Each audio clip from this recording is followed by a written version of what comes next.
అంతరిక్షం అంతుచిక్కని వింతలకు, అపరిమిత రహస్యాలకు నిలయం. ఒకప్పుడు కేవలం రాత్రిపూట ఆకాశంలో మిణుకుమిణుకుమనే నక్షత్రాలను చూసి ఆశ్చర్యపోవడానికే పరిమితమైన మానవాళి ఈనాడు అదే ఆకాశాన్ని దాటి విశ్వాంతరాలలో సరికొత్త అధ్యాయాలు రాస్తోంది. అందులోనూ భారత్ పేరు నేడు విశ్వ వేదికపై సగర్వంగా మార్మోగుతోంది.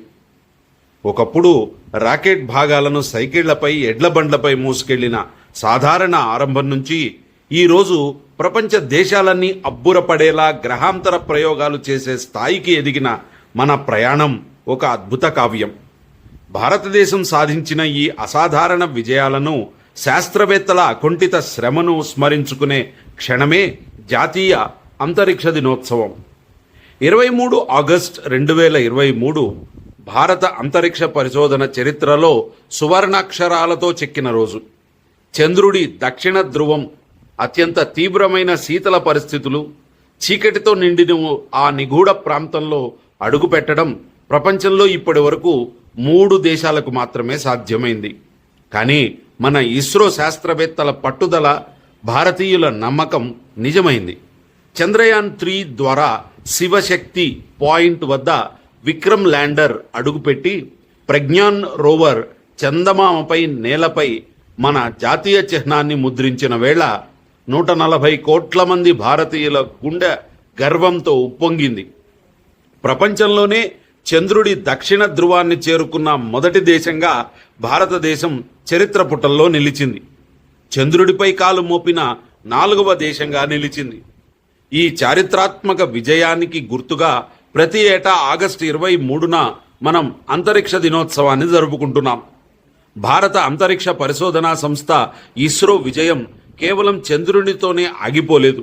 సూర్యుడి రహస్యాలను, అక్కడ జరిగే సౌర తుఫాన్ల ప్రభావాన్ని అధ్యయనం చేయడానికి ఆదిత్య L1 ఉపగ్రహాన్ని ప్రయోగించి సూర్యుడి వైపు కూడా మన దృష్టిని సారించాం. ఒకే ఒక్క ప్రయోగంలో ఒకే రాకెట్ ద్వారా 104 శాటిలైట్లను అంతరిక్ష కక్షలోకి పంపి ప్రపంచ రికార్డును తిరగరాసిన ఘనత మనది. తక్కువ ఖర్చుతో అత్యున్నత సాంకేతికతను ఉపయోగించి అంగారక గ్రహ కక్షలోకి మొదటి ప్రయత్నంలోనే చేరుకున్న ఏకైక దేశం మన భారతదేశమే. అదే అద్భుత మంగళయాన్. అంతేకాదు, రాబోయే రోజుల్లో భారత వ్యోమగాములను సొంతంగా అంతరిక్షంలోకి పంపించే అత్యంత ప్రతిష్టాత్మక గగన్యాన్ ప్రాజెక్టు పనులు వేగంగా ముందుకు సాగుతున్నాయి. భవిష్యత్తులో మన సొంత అంతరిక్ష కేంద్రానికి, అంటే భారతీయ అంతరిక్ష స్టేషన్ ఏర్పాటు చేసే దిశగా అడుగులు పడుతున్నాయి. నేడు అంతరిక్ష రంగం కేవలం ప్రభుత్వ సంస్థలకే పరిమితం కాలేదు.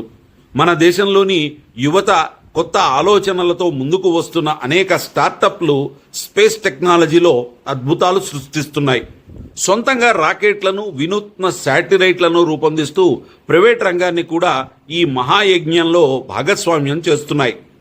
వాతావరణ మార్పులను పసిగట్టడం, వ్యవసాయానికి సహాయపడడం, సమాచార రంగాన్ని వేగవంతం చేయడం, విపత్తుల సమయంలో ప్రాణాలను కాపాడటం, ఇలా అంతరిక్ష సాంకేతికత నేడు ప్రతి పౌరుడి దైనందిన జీవితంలో కీలక పాత్ర పోషిస్తోంది.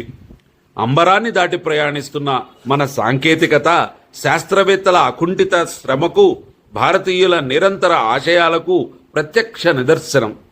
నింగిలోకి మన మువ్వన్నెల జెండా ఎగురుతుంటే విశ్వమంతా భారత ప్రగతి ప్రయాణాన్ని చూసి జోహార్లు అర్పిస్తోంది.